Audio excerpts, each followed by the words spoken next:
आज हम इस पे बात करने वाले हैं कि असल में अमीर बनते कैसे हैं। ज्यादातर लोगों को लगता है, और सच कहूं तो मुझे भी यही लगता था, कि इसका राज बस सही स्टॉक या म्यूचुअल फंड चुनने में है। लेकिन हमारे हाथ जो जानकारी लगी है वो इस पूरी सोच को ही पलट देती है।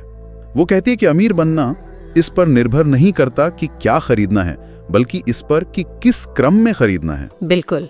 मतलब ये एक तरह की 5 कदमों वाली सीढ़ी है, और ज्यादातर लोग सीधे 5वें कदम पर कूदने की कोशिश करते हैं और गिर जाते हैं। हाँ, और गिर जाते हैं। तो चलिए इस सीढ़ी को पहले कदम से समझना शुरू करते हैं। बिल्कुल। और ये नजरिया इसलिए इतना दमदार है क्योंकि ये नींव बनाने पर जोर देता है। सोचिए, कोई भी सीधा 10वीं मंजिल नहीं बनाता। पहले जमीन खोदी जाती है, नींव भरी जाती है, फिर पहली मंजिल बनती है। दौलत बनाने का भी वो यही उसूल है। सही। ये ढांचा हमें सिखाता है कि पहले एक मजबूत आधार कैसे बनाया जाए ताकि उसके ऊपर जो भी बने वो टिकाऊ हो। ठीक है, तो पहला कदम ये सुनकर मतलब थोड़ा अजीब लगता है। ये कोई स्टॉक, बॉन्ड या प्रॉपर्टी नहीं है। पहला कदम है समय खरीदना। ये क्या बात हुई? मतलब समय कैसे खरीदा जा सकता है?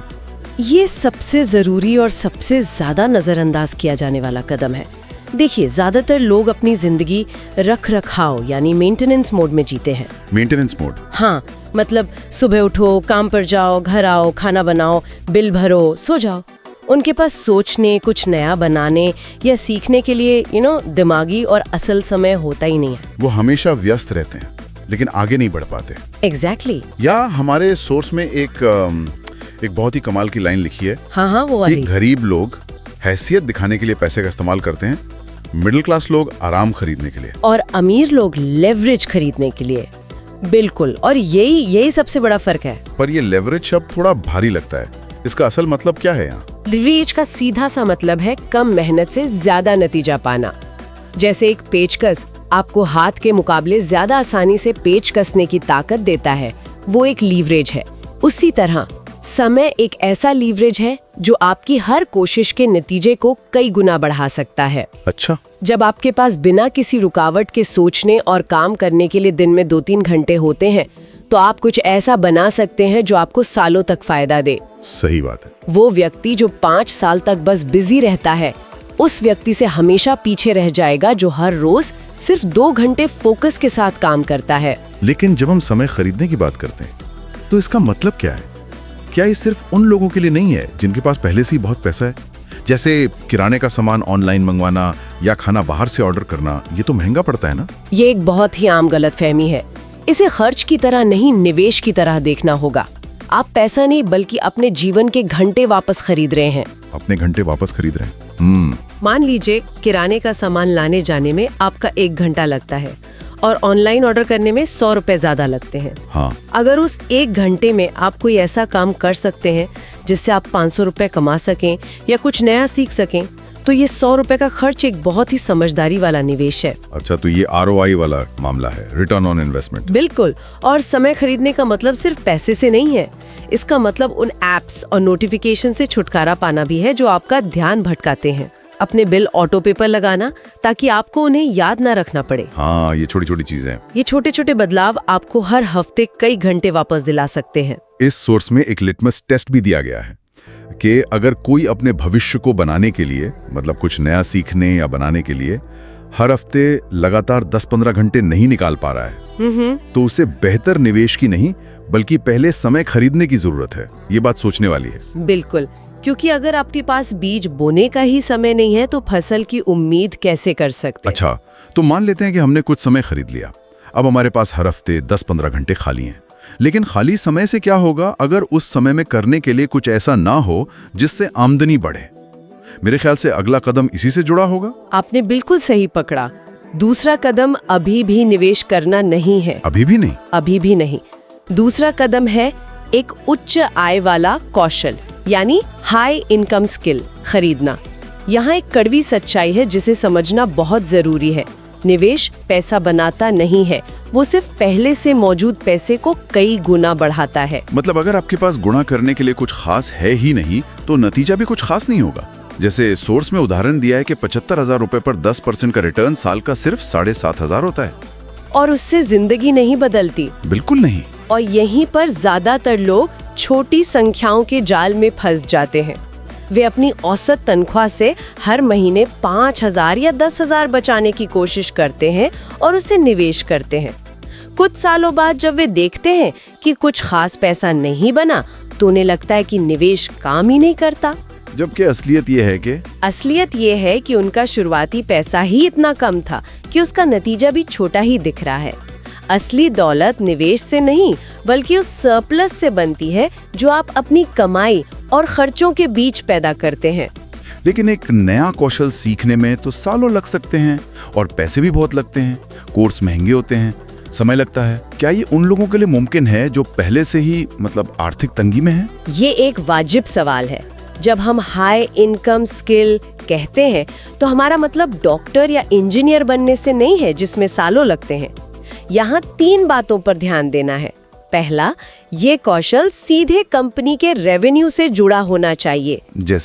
जैसे सेल्स, मार्केटिंग, कॉपीराइटिंग या डील करना। आप पैसे के जितना करीब काम करेंगे, आपकी अपनी कमाई उतनी ज्यादा होगी। दूसरा, ये आपके घंटों के हिसाब से नहीं बढ़ना चाहिए। मतलब आपको काम के नतीजों के लिए पैसा मिले, ना कि सिर्फ समय बिताने के लिए। और तीसरा, बाजार में इसकी मांग लगातार बनी रहे। और कौशल खरीदना का मतलब सिर्फ महंगा कोर्स करना नहीं है ना? बिल्कुल नहीं। इसका मतलब है किताबें खरीदना, किसी अनुभवी व्यक्ति से सलाह लेने के लिए उसे भुगतान करना या छोटे प्रोजेक्ट्स पर काम करके अनुभव हासिल करना। लक्ष्य बस एक है, अपनी प्रति घंटे की कमाई को इतना बढ़ाना कि आपके पास हर महीने एक अच्छा खासा सरप्लस बचने लगे।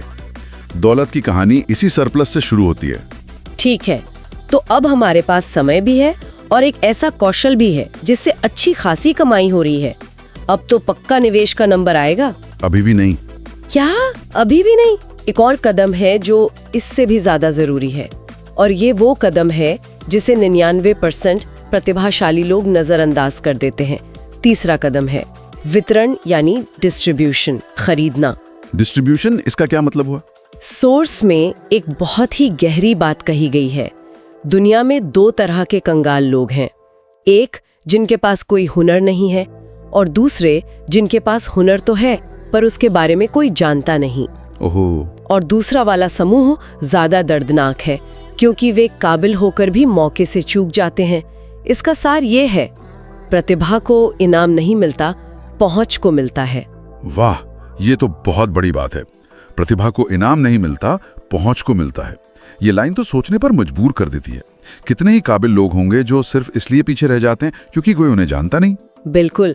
डिस्ट्रीब्यूशन का मतलब है एक ऐसा सिस्टम बनाना जो अवसर आपके पास लेकर आए, बजाय इसके कि आप काम की तलाश में निकलें। एग्जैक्टली। इसको ऐसे समझिए, मान लीजिए 2 बेहतरीन ग्राफिक डिजाइनर हैं। एक अपने घर पर बैठकर काम मिलने का इंतजार करता है, दूसरा हर हफ्ते डिजाइनिंग की टिप्स पर एक छोटा सा वीडियो बनाकर YouTube पर डालता है। धीरे धीरे उसके चैनल पर लोग जुड़ने लगते हैं। अब क्या होगा? जिसे भी डिजाइनर की जरूरत होगी, वो पहले किसे ढूंढेगा? जिसके पास एक डिस्ट्रीब्यूशन चैनल है। अफसर खुद उछलकर उसके पास आएगा। ये एक ब्लॉग हो सकता है, एक न्यूज़लेटर या सोशल मीडिया, कुछ भी। सोशल मीडिया पर एक मजबूत प्रोफाइल, कुछ भी चलेगा। और इसका सबसे बड़ा फायदा क्या है? इसका सबसे बड़ा फायदा है मूल्य निर्धारण की शक्ति, यानी प्राइसिंग पावर। Pricing power? हाँ, जब आपको कोई नहीं जानता और आपको एक क्लाइंट मिलता है, तो आप कोई भी कीमत लेने को तैयार हो जाते हैं, क्योंकि आप उस काम को खोना नहीं चाहते। लेकिन जब आपके पास एक डिस्ट्रीब्यूशन चैनल होता है, तो हर महीने कई लोग आपके पास काम के लिए आते हैं। अब आपके पास चुनने का विकल्प है, आप अपनी कीमत बढ़ा सकते हैं। क्योंकि आपको हर किसी के साथ काम करने की जरूरत नहीं है। बिल्कुल, सिर्फ सही लोगों के साथ काम करने की जरूरत है। ये आपको सौदेबाजी की मेज पर ताकत देता है। अब समझ आया। तो हमारे पास समय है, एक कमाऊ कौशल है और लोगों तक पहुंचने का एक जरिया भी है। अब हम उस हिस्से पर आते हैं जहां शायद असली पैसा बनना शुरू होता है। चौथी खरीद है एक कैश फ्लो मशीन। ये सुनने में बड़ा भारी भरकम लगता है। ये कैश फ्लो मशीन आखिर है क्या? इसे आसान भाषा में समझते हैं। ये एक ऐसा सिस्टम बनाने के बारे में है जो आपके एक बार के प्रयास को बार बार आने वाली आय में बदल दे। एक बार का प्रयास, बार बार आने वाली आय। हाँ, आप इसे एक बार बनाते हैं और ये आपके लिए लगातार पैसा बनाता रहता है। इसको उस वीडियो एडिटर के उदाहरण से समझते हैं जो हमने पहले लिया था। अगर वो हर प्रोजेक्ट के लिए अलग अलग क्लाइंट ढूंढता है तो ये एक जॉब है। हाँ, एक फ्रीलांस जॉब। लेकिन अगर वो एक पैकेज बना दे, महीने के 4 YouTube वीडियो की एडिटिंग एक तय कीमत पर, और ऐसे 10 क्लाइंट्स को साइन कर ले, तो ये एक कैश फ्लो मशीन बन जाती है। अच्छा, मतलब आमदनी हर महीने लगभग पक्की हो जाती है। आपको हर पहली तारीख को 0 से शुरुआत नहीं करनी पड़ती। बिल्कुल। यहाँ मुख्य नियम है स्थिर, अनुमानित और दोहराने योग्य। इसीलिए मासिक रिटेनर या सब्सक्रिप्शन मॉडल इतने शक्तिशाली होते हैं। जब आपको पता होता है कि अगले महीने कितना पैसा आने वाला है, तो आप बेहतर योजना बना सकते हैं, अपने साथ मदद के लिए किसी को रख सकते हैं, अपने काम को बढ़ा सकते हैं। हाँ, जब आय अनियमित होती है तो आप हमेशा एक डर में जीते हैं। यही वो बिंदु है जहां एक व्यक्ति की सोच कर्मचारी से बदलकर एक बिजनेस के मालिक की तरह हो जाती है। सही। अब उसका लक्ष्य सिर्फ गुजारा करना नहीं, बल्कि अपने खर्चों को पूरा करने के बाद एक बड़ा सरप्लस बनाना है। और यही सरप्लस हमारी सीढ़ी के आखिरी कदम का ईंधन बनेगा। तो अब जाकर हम निवेश पर पहुंचे हैं, 5वें और आखिरी कदम पर। ज्यादातर लोग तो यहीं से शुरू करने की सलाह देते हैं। क्या इस सोर्स का मानना है कि वो सब गलत हैं? वो गलत नहीं है, बस उनका क्रम गलत है। यहाँ तक पहुँचने के बाद अब हमारे पास निवेश करने के लिए एक बड़ा सरप्लस है, जो हमारी कैश फ्लो मशीन से आ रहा है। अब हम 5,000 महीने का निवेश नहीं कर रहे, बल्कि शायद 50,000 या 1 लाख महीने का कर रहे हैं। अब जब इस बड़ी रकम पर 10% का रिटर्न मिलेगा, तो वो सच में असर डालेगा। बात तो सही है। निवेश का असली काम दौलत बनाना नहीं, बल्कि बनी हुई दौलत को मुद्रास्फीति से बचाना और उसे तेजी से बढ़ाना है। और ये काम तभी होता है जब आपके पास निवेश करने के लिए एक बड़ी रकम हो। तो ये आखिरी कदम है स्वामित्व खरीदना। इसका मतलब क्या है? इसका मतलब है अर्थव्यवस्था के उन हिस्सों को खरीदना जो अपने आप मूल्य पैदा करते हैं। जब कोई कंपनी मुनाफा कमाती है तो उसके मालिकों यानी शेयर धारकों को फायदा होता है। हाँ। तनख्वाह से परेशान होता है। वहीं एक बिजनेस का मालिक अपनी बढ़ी हुई कीमतों से शांत महसूस करता है, क्योंकि वो सिस्टम का मालिक है। एग्जैक्टली। स्वामित्व आपको अर्थव्यवस्था से अपने आप मूल्य निकालने का अधिकार देता है। इस सोर्स में एक बहुत ही साफ स्वामित्व स्टैक भी बताया गया है, जो सबसे सुरक्षित से सबसे शक्तिशाली की ओर जाता है। इसे थोड़ा समझा सकती हैं? हाँ, ये एक पोर्टफोलियो बनाने का तरीका है। सबसे नीचे और सबसे सुरक्षित है ब्रॉड इंडेक्स फंड।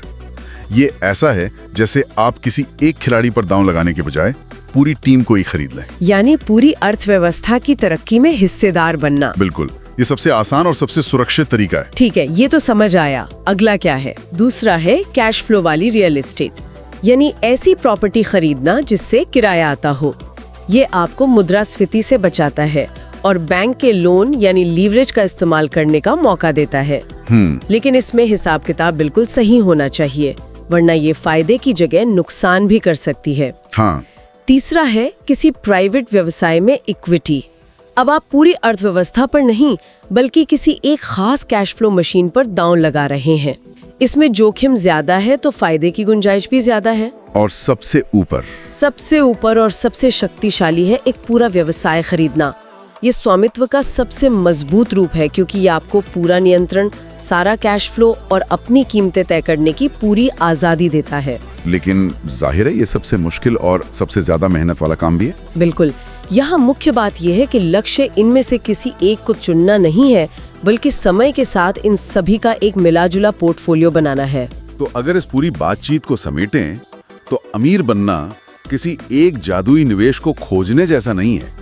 ये एक सिस्टम बनाने जैसा है, जहां हर कदम अगले कदम के लिए रास्ता आसान बनाता है। बिल्कुल। लोग इसलिए असफल होते हैं क्योंकि वे पैसा बनाने से पहले उसे गुणा करने की कोशिश करते हैं। एकदम सही। वे सरप्लस बनाने से पहले स्वामित्व खरीदने की कोशिश करते हैं, और नतीजा ये होता है कि वे कभी उस चक्र से बाहर ही नहीं निकल पाते। ये ढांचा सिर्फ पैसे के बारे में नहीं है, ये सिस्टम बनाने की सोच के बारे में है।